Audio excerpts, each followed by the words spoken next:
Il se trouve que j'ai lu et les Confessions et les Mémoires d'outre-tombe il y a longtemps, et j'avais fait le même constat à la lecture des deux textes, c'est-à-dire que ce sont les deux textes que l'on retient de Rousseau et de Chateaubriand, ce sont les deux textes que l'on lit toujours d'eux, alors qu'en fait, ce sont normalement des textes périphériques, puisque ce sont des textes qui arrivent après toute une œuvre littéraire déjà reconnue. Sans les Confessions du vicaire, sans le vicaire savoyard, sans la Nouvelle Héloïse, on ne lirait pas les Confessions. J'en étais arrivé à formuler ce théorème que l'œuvre est le commentaire de l'œuvre. C'est-à-dire les Confessions racontent comment Rousseau a écrit et d'abord a été amené à faire son texte pour l'Académie de Dijon, et puis ce qu'il a entraîné après à faire à écrire les 1000, enfin tous les textes que l'on connaît. Et pour lui, son œuvre est déjà faite. Voyez, donc c'est comme s'il fallait, au fond, avant écrire toute cette œuvre qui était presque une œuvre jetable pour justifier l'œuvre pérenne qui allait devenir les Confessions.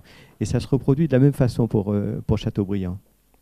Or, quand vous lisez Chateaubriand, tout le début, au moment lorsqu'il est à Londres, lorsqu'il parle de son essai sur les révolutions, que pareil, plus personne ne lit aujourd'hui, mais ça nous vaut d'admirables pages sur sa vie à Londres et pendant lesquelles il écrit l'essai sur les révolutions.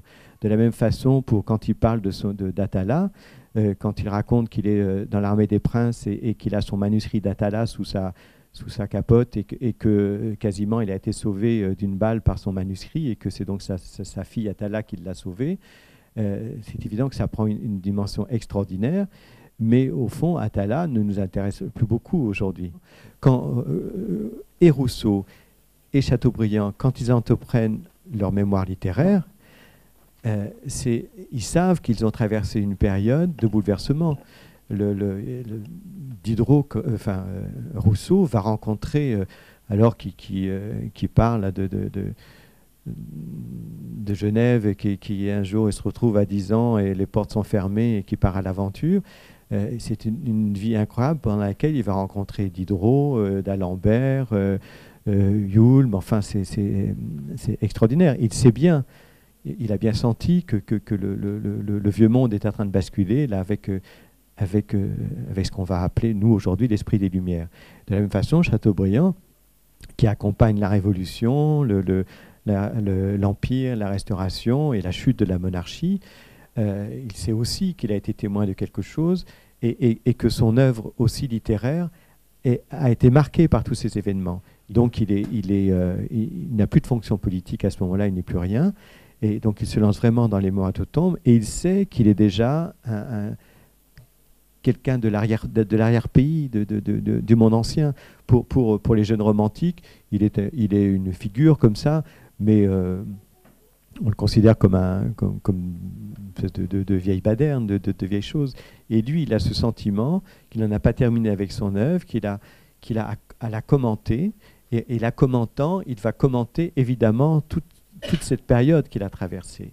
Voyez, et donc c'est une leçon formidable d'histoire, parce que c'est aussi un historien, Chateaubriand, et formidable leçon de modernité littéraire, et il témoigne.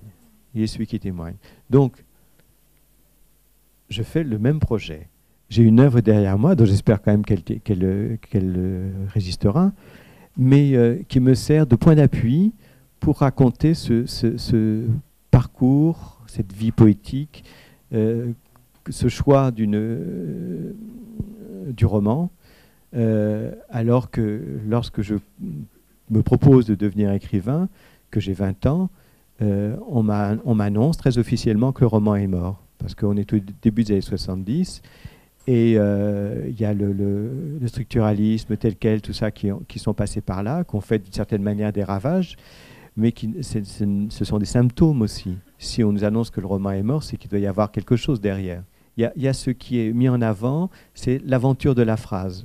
et ce qui est honni, c'est le roman comme genre bourgeois, avec évidemment son bras armé qui est le roman réaliste, et avec ce qui est au cœur du roman réaliste, à savoir le récit, les personnages, les héros, et les émotions, enfin tous les fondamentaux du roman réaliste.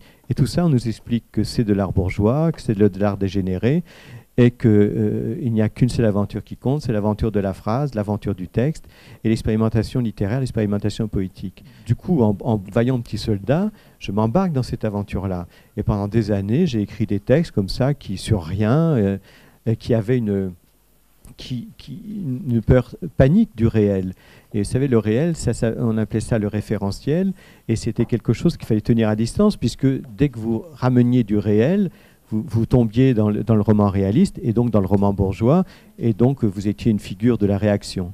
On voyait bien que ces expérimentations étaient là aussi à bout de souffle, et il y a l'autre exemple de cette époque-là, pour que les gens de ma génération, dont les gens de ma génération se souviennent sans doute, c'est le Paradis de Solers. Solers qui était donc le fondateur de Tel Quel, qui était en pointe, là, comme ça, de ce mouvement d'expérimentation littéraire, écrit pour illustrer sa démarche, un texte sans ponctuation qui s'appelle Paradis, donc c'est chez Gallimard, c'est un gros livre, et qui était considéré comme voilà, la pointe de ce que pouvait produire cette expérimentation poétique.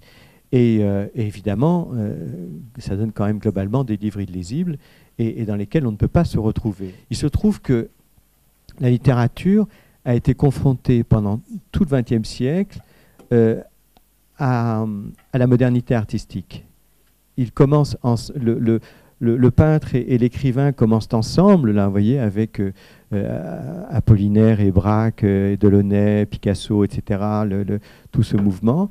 Et puis, la peinture passe à l'abstraction, et puis elle va se passer après de la toile, des couleurs, et puis très vite après la guerre, on se retrouve avec Beuys, avec un tas de sable, avec une pelle, et elle va mettre en avant le corps de l'artiste, et c'est tout fait art à ce moment-là, mais on n'est plus avec Chardin.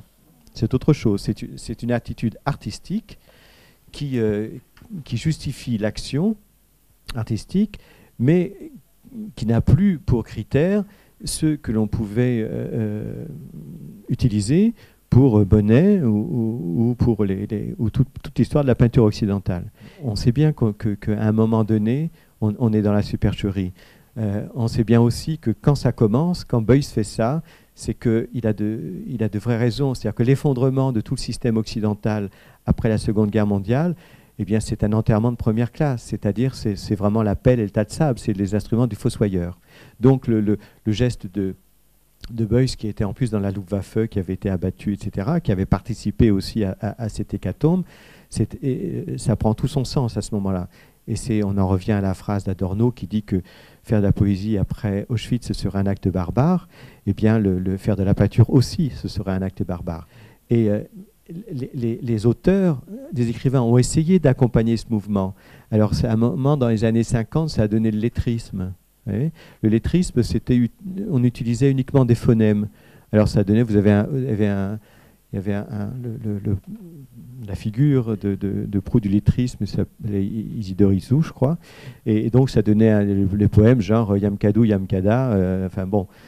En plus, il y a une tradition qui est française, qui arrive à la fin du XIXe siècle, qui consiste à dématérialiser. Ça va donner, c'est Mallarmé. Par exemple, Mallarmé prend quand il écrit un poème, il veille, il racontait ça, à brouiller, de façon à ce qu'on ne reconnaisse pas l'objet qui a servi à écrire son sonnet. Donc vous avez ces textes mallarméens qui sont à la limite du sens. On est presque dans une expérimentation purement phonétique. Il y a des mots comme ça, comme des diamants, c'est presque un montage de pierres précieuses, un sonnet de Mallarmé, mais on n'est plus avec Baudelaire, on n'est plus avec Ronsard.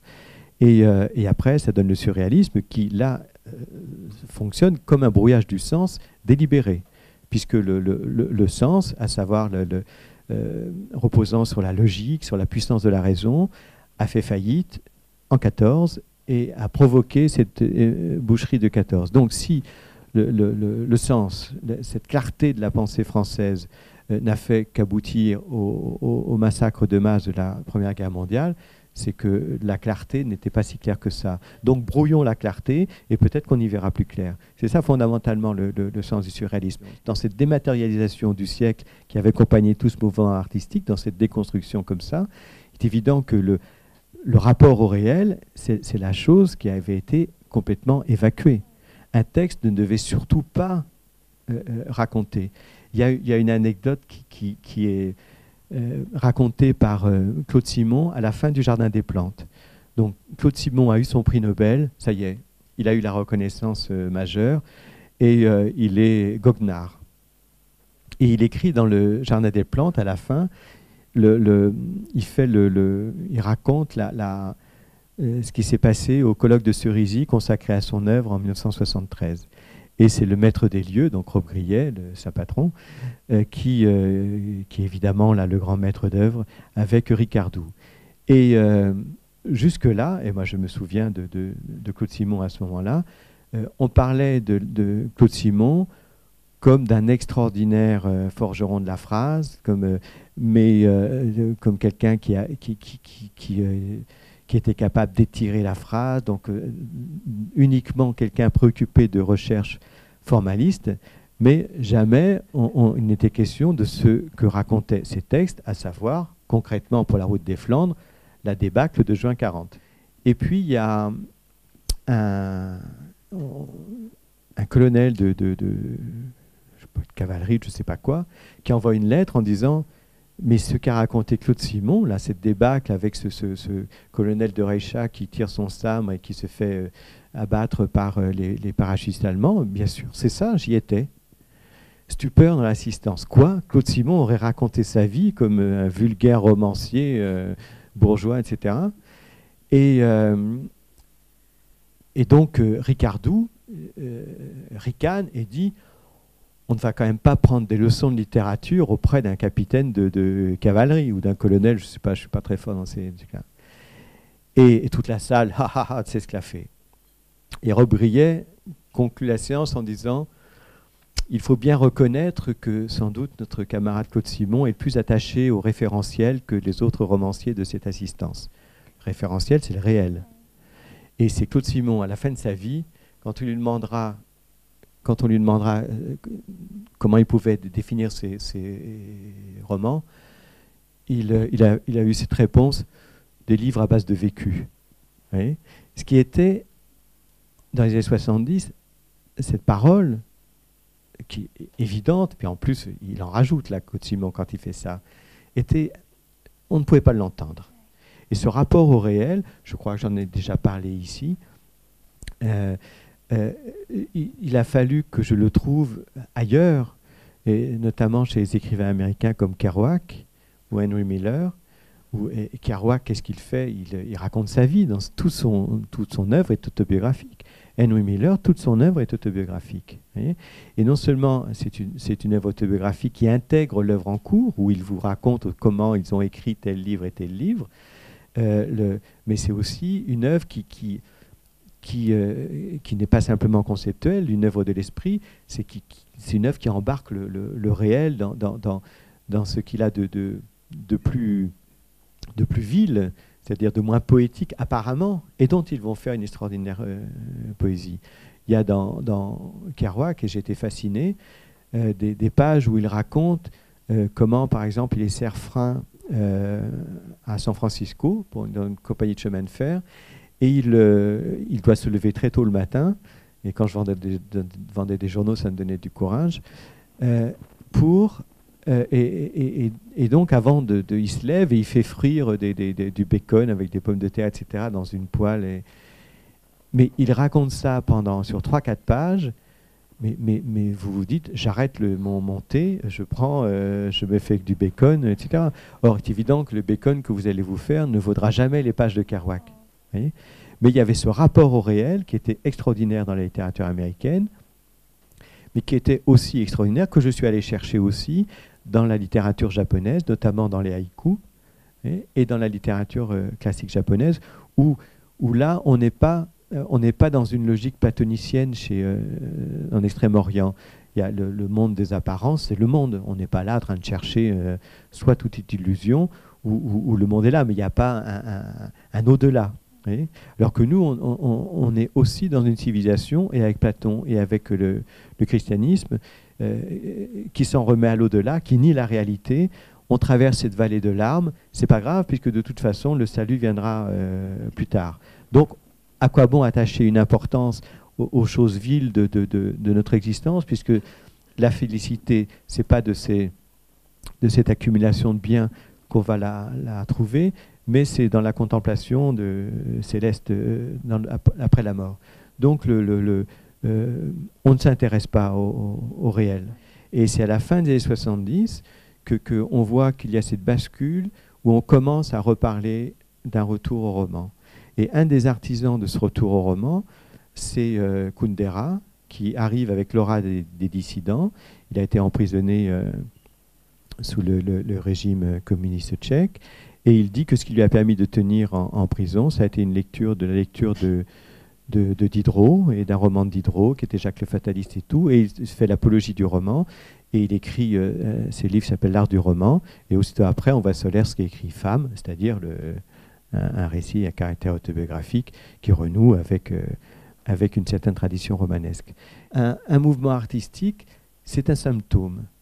Alors, ça peut avoir plus ou moins de valeur. Vous pouvez avoir un symptôme qui n'a pas une grande valeur artistique, mais de toute façon, c'est un symptôme. Ça nous parle, ça nous dit quelque chose. Et ce que j'ai découvert, et ce que je raconterai bien plus tard, mais ce qui justifie cette entreprise de la vie poétique, donc, qui se veut une autobiographie littéraire, c'est que la mort du roman a été un masquant pour la mort de la France. Quand on annonce la mort du roman, c'est qu'il n'y a plus d'histoire à raconter. Quand il n'y a plus d'histoire à raconter, c'est qu'on est mort. Et en fait, il y aurait eu aussi une histoire à raconter. C'était ce qui s'est passé après 40, c'est-à-dire la collaboration. Mais là, c'était impossible à raconter. Cette participation de l'État français à la solution finale. Et ce qu'on va voir, c'est que le retour en grâce du roman va s'accompagner en France de ce dévoilement progressif du rôle de l'État français et de certains Français pendant l'occupation. C'est-à-dire qu'à mesure on apprend à affronter cette réalité de la collaboration, et ça commence à la fin des années 60 avec Modiano, La place de l'étoile, il y a le film d'Ophuls, Le chagrin et la pitié. À mesure qu'on apprenait la vérité sur ce qui s'était passé dans ce pays, eh bien on voyait le retour en grâce du roman, on pouvait à nouveau raconter des histoires. Et c'est des dates qui sont assez précises parce que donc j'étais aux éditions de Minuit avec un éditeur qui s'appelait Jérôme Lindon et qui m'avait dit que pendant 20 ans, il n'avait pratiquement pas trouvé d'auteur. Alors il avait publié la première vague du nouveau roman avec bien sûr Beckett et puis Claude Simon, Rebriet, etc. Et qu'après, il me citait deux noms comme ça, Tony Duvert et Monique Wittig, en haussant un peu les épaules parce qu'il fallait bien publier quelque chose. Et qu'il avait vu ce retour en grâce du roman quand il avait reçu le Meridian Greenwich d'Echenoz en 78. Ce que je raconte dans ce livre, c'est comment, alors que on avait été éduqués dans des collèges souvent religieux pour ce qui est de la Bretagne, comment d'un coup on était obligé à faire exactement le contraire de ce qu'on nous avait enseigné. Et il y avait l'expression de la liberté, c'était par exemple le stop, puisque à l'époque il n'y avait pas toutes ces facilités là pour voyager. La voiture, c'était Ford, c'était la chaîne, vous voyez, c'était l'asservissement, c'était vraiment le capital là, qui avait réussi puisque la voiture est individuelle contre les masses, vous voyez. Donc, et donc,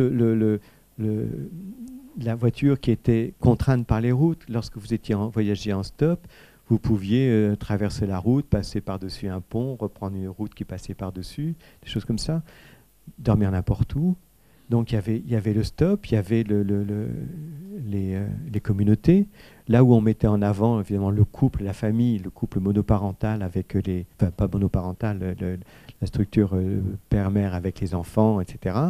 Et là, l'éclatement, donc l'amour libre, à plusieurs et tout. Encore une fois, ça a été un renversement systématique avec donc des expériences qui ont été vécues par certains, le retour à la nature, donc squatter des granges, tout de suite faire planter le carré de cannabis, et puis pour le reste, ça ne poussait pas tout seul quand même. Donc, si les Cévennes ont été en partie repeuplées par ces marginaux, c'est par ceux qui avaient retroussé leurs manches et avaient très vite senti le besoin de créer des structures, toutes les structures agricoles, coopératives, GAEC, etc., et en travaillant dur. Voyez. Pour mémoire, dans ce renversement du valeur, là où on avait été élevé dans le culte du travail, c'était l'éloge de ne rien faire, ne travaillez jamais, disaient les situationnistes. Le film de GB, l'an 01, on arrête tout, on pense et c'est pas triste. En fait, il y avait un refus du monde du travail, refus de la hiérarchie. Or, on avait été élevé dans le respect de la hiérarchie. Il y avait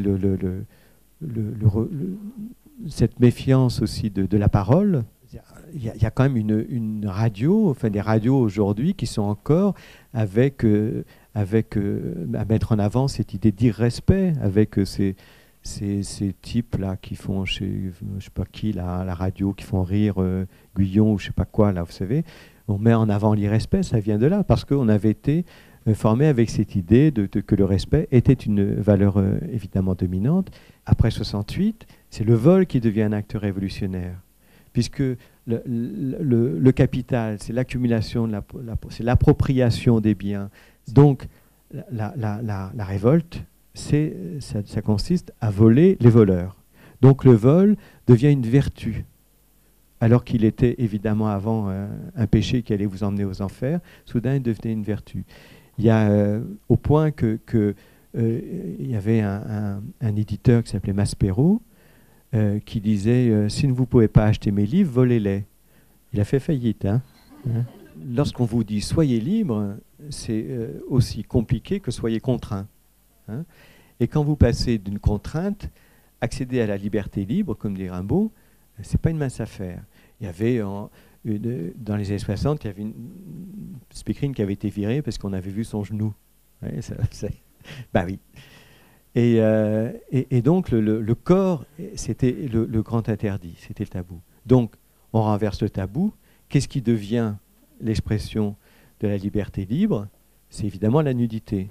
Mais quand vous avez été habitué à boutonner vos chemises jusque-là, et qu'on vous demande de vous promener dans le plus simple appareil comme si de rien n'était, ce qui se passait dans les communautés, pour manifester justement cette forme de liberté, c'est-à-dire de contre l'asservissement des codes, on en voit tout promener, est évident que ça ne se fait pas comme ça. Quand le Shah a été renversé, le Shah d'Iran, il avait voulu faire de l'Iran, quand il prend le pouvoir en Iran avec l'aide de la CIA au milieu des années 50, une nation moderne. Et pour faire une nation moderne, il fallait que les femmes soient en cheveux et soient dévoilées.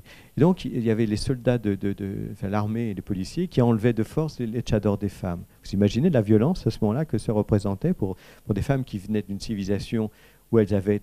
Il ne s'agit pas de savoir si ce n'est pas une défense du tchador, etc. C'est juste de dire la violence à ce moment-là. Et que 20 ans après, il y a le retour du refoulé. Et ça donne de Khomeini. Donc vous voyez que comme une violence en amène forcément une autre. Vous avez un retour de balancier formidable. Soudain, évidemment, après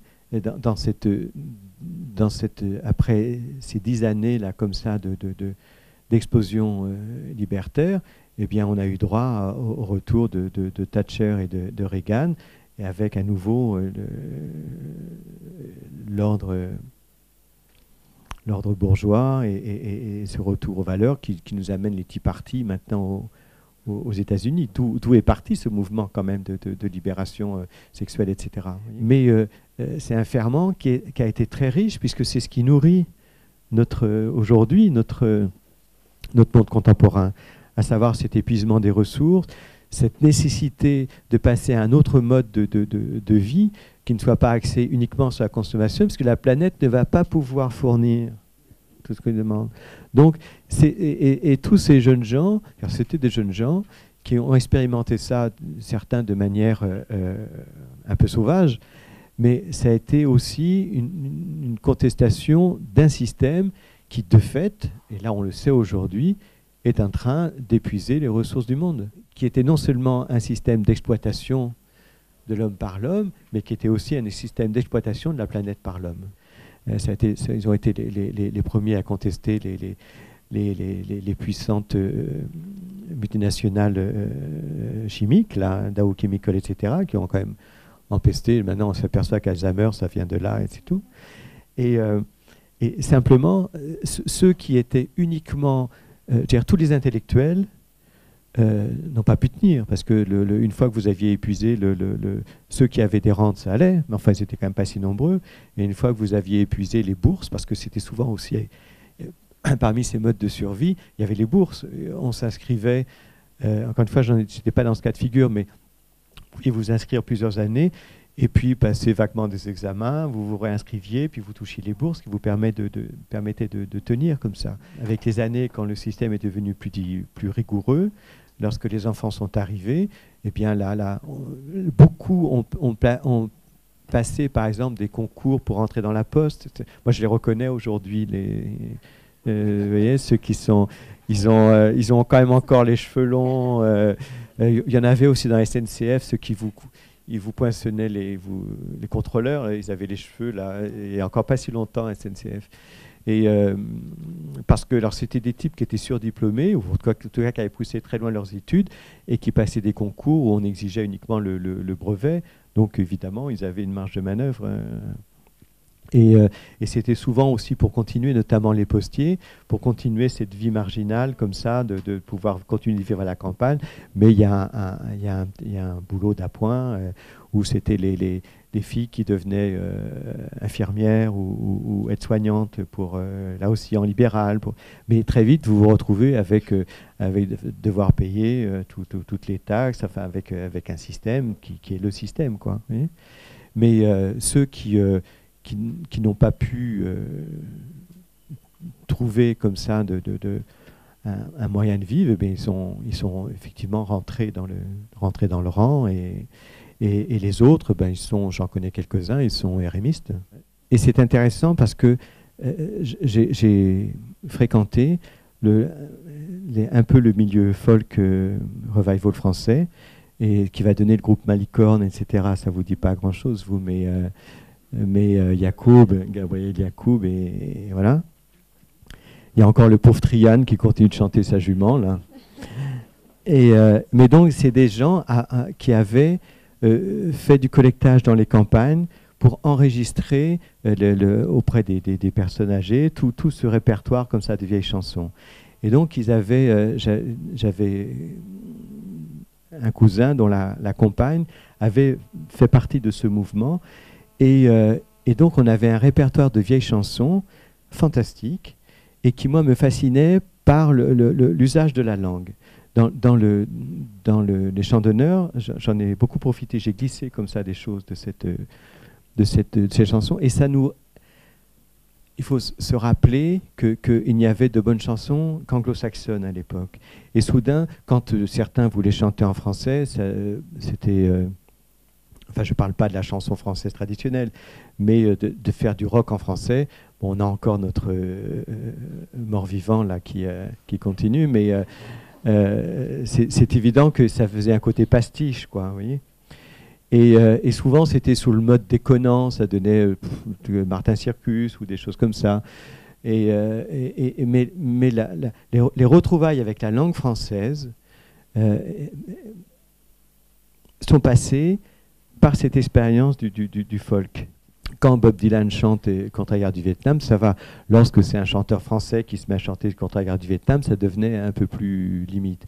Au lieu que lorsque c'était cette vieille chanson qui condamnait justement le Pierre de Grenoble quand Pierre est parti pour la guerre, 7 ans il est resté, etc., qui condamnait donc l'agression, ça prenait une autre force et une vraie légitimité.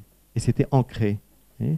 Et dans ce que je vous racontais au début sur la mort du roman, et c'est au fond cette honte qu'on avait d'être un pays battu, d'être un pays qui avait disparu, qui n'était plus une grande puissance. Ce que sont en train de vivre les États-Unis en ce moment. Et il y avait donc c'était le français même était devenu le français qui avait rayonné, dont littérairement on savait qu'il avait été une langue puissante, qu'il avait influencé toutes les littératures du monde. Eh bien, le français dont on savait que c'était une langue peau de chagrin, qui n'avait plus cette puissance-là, soudain, en faisant ce saut en arrière, se ressourçait, voyez, très loin, comme si par un retour aux sources, autour de ces vieilles chansons comme ça, qui étaient en plus des chansons des provinces, c'est-à-dire que les provinces contre l'État central, contre ce système jacobin, donc avec cette idée aussi de la commune, voyez, avec l'histoire des fédérés, etc. Donc ça rejoignait tout un autre courant de politique, idéologique, qui était celui qui allait aussi avec le courant libertaire, mais qui était un courant anti-étatique, qui était un courant fédéraliste, et qui accompagnait aussi les mouvements ici, ça a donné le FLB, etc., les mouvements de libération qui surfaient sur le droit des peuples à disposer d'eux-mêmes. Et donc, si on appliquait ça aux Vietnamiens, on devait pouvoir le faire avec les Basques et les Bretons, ce qui était notre paire de manches, enfin on le sait, mais c'était sur cette même logique. Et donc, il y avait les Bretons qui chantaient en breton, mais les Corses en corse. Mais il y avait aussi, et ce qu'ont ramené ces gens-là, qui a donné donc le Malicorne, mais avant tous ceux qui avaient fait ce travail de collectage, il y avait aussi ce répertoire de vieilles chansons françaises qui ont permis de renarcissiser la langue. Le souvenir que j'ai de ces années-là, notamment à l'université, c'était le discours, la prépondérance et l'omniprésence du discours, et discours idéologique, marxiste, et qui était toujours révolutionnaire. La révolution arrivait tous les 3 mots quasiment. Et certains étaient très versés, avaient une bonne connaissance notamment de la révolution d'octobre, connaissaient bien les personnages. Ça, je le dis en manière un peu drôle dans le livre, mais parce que donc il y avait ces noms comme ça, Boukharine, Souvarine, enfin ça sonnait pour moi comme Bécassine en fait. Et eux avaient l'air de savoir de quoi ils retournaient. Et bien sûr, la plupart des gens comme moi n'en savaient strictement rien. Parce que dans les structures militantes, les gens étaient formés. Maintenant, on sait, c'était la gauche prolétarienne, c'était les mouvements trotskistes, c'était les lambertistes, etc., où là, ils recevaient un endoctrinement très, très, très ferme. Et donc, ce qu'ils déversaient dans leur diatribe, quand ils prenaient la parole dans les assemblées, etc.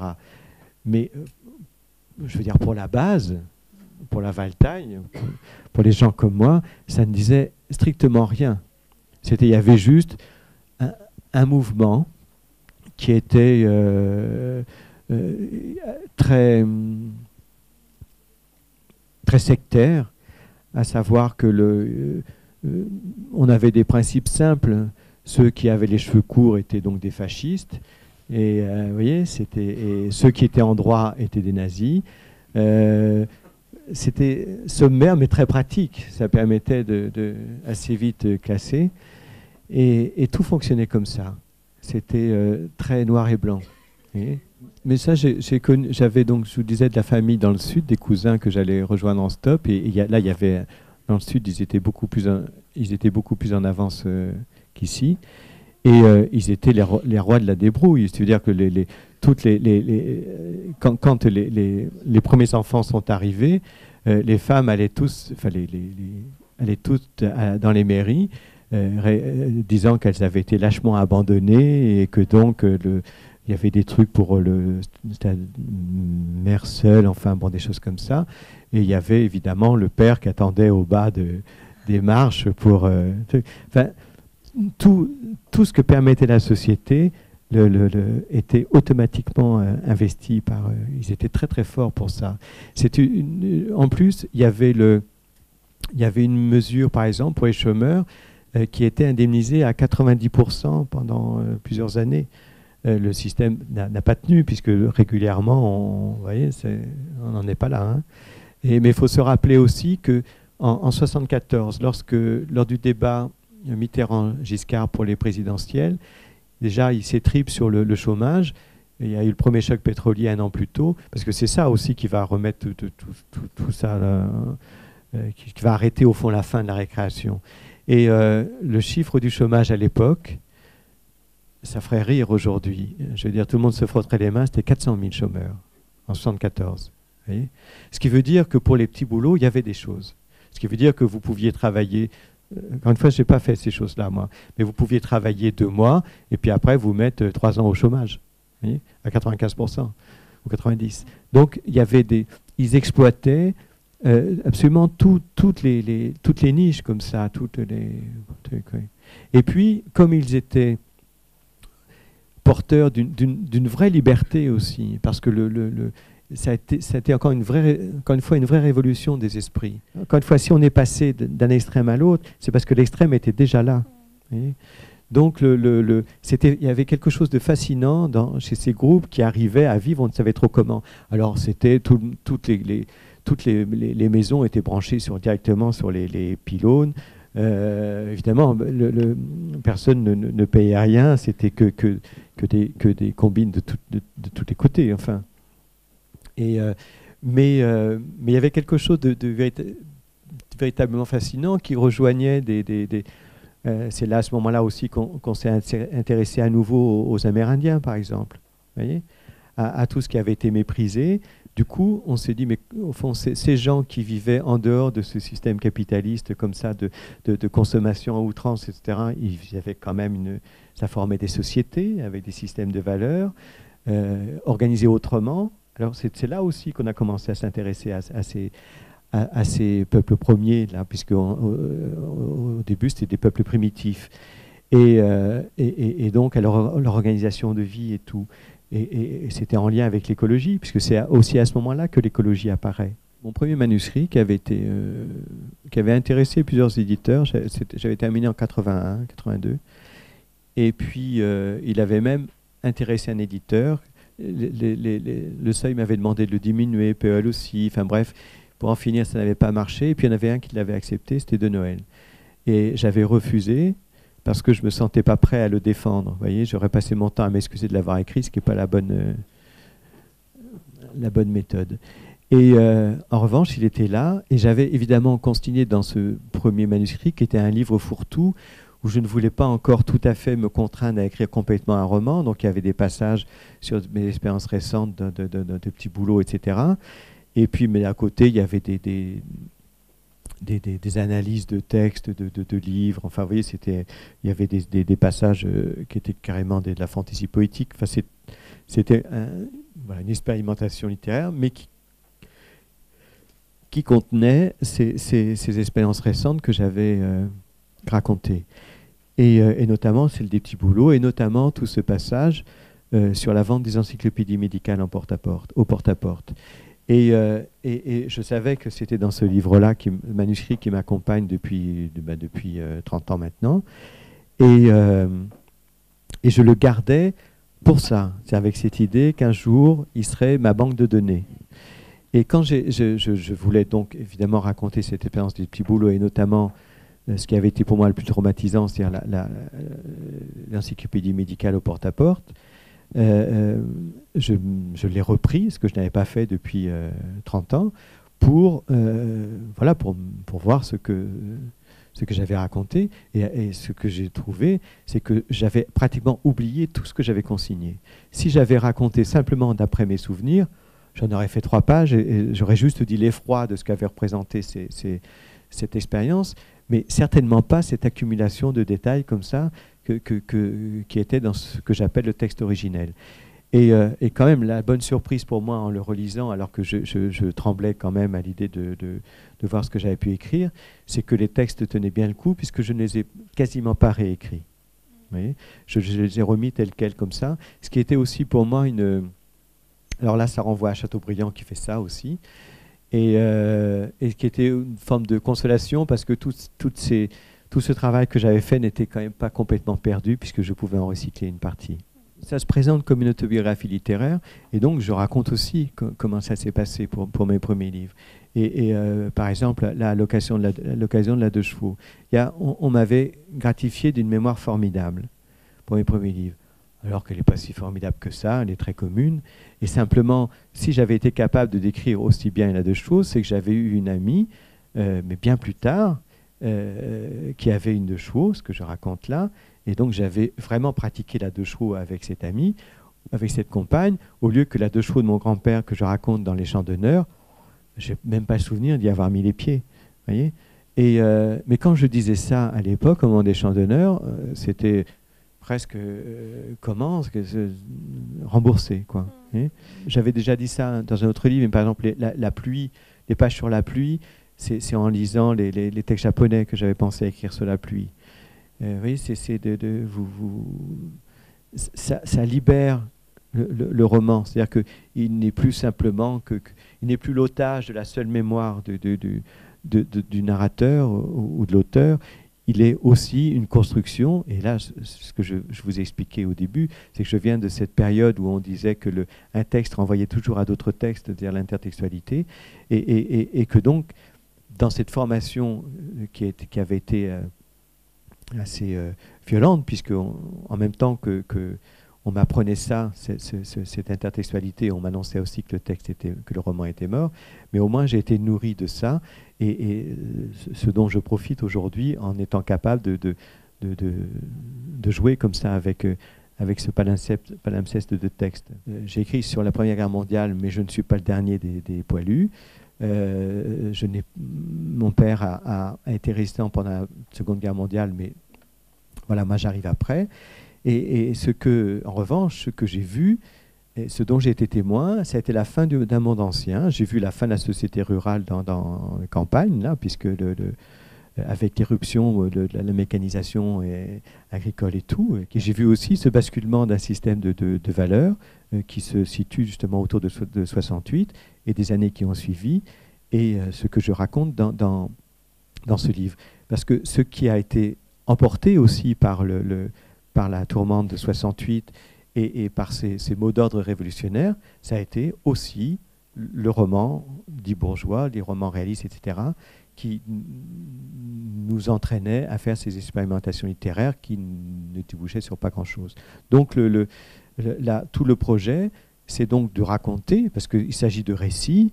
C'est pas, là j'en parle d'une manière théorique, c'est le soubassement de cette suite de livres, mais et donc ça raconte, et je raconterai comme j'ai eu une vie marginale pendant toutes ces années-là, je raconterai aussi la vente des journaux, etc., puisque j'étais en prise directe avec le monde là aussi. Et parallèlement à cette aventure du roman, et comment je suis venu peu à peu au roman et à raconter cette histoire qui va devenir Les Champs d'honneur.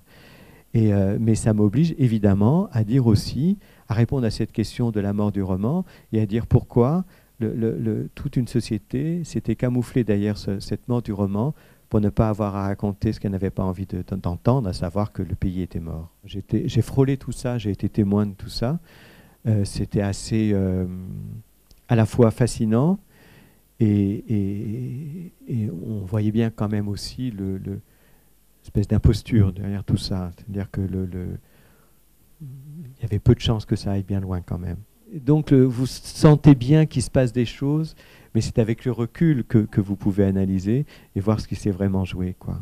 En tout cas, merci beaucoup Jean Roux d'être venu à Brest. C'est moi qui vous remercie à tous. Et merci également si vous...